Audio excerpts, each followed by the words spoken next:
How to fix YouTube video quality issue on iPhone. Are your YouTube videos playing in poor quality even with good internet?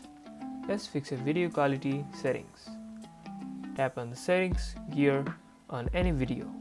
First of all, open YouTube, and on the top right we can see the settings gear. Go to quality and manually select 720 or 1080p instead of auto. For that, you'll need to enter advanced.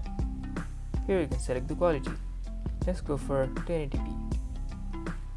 Go to profile, then settings, then video quality preferences. Set both Wi-Fi and mobile data to higher picture quality. If you're on low speed mobile data, switch to a stronger Wi-Fi or a 5G network. For better resolution playback, enjoy YouTube in crystal clear HD from now on. And that's about it.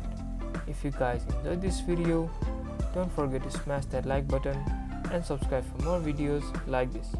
Thank you guys for watching, and see you guys in the next tutorial.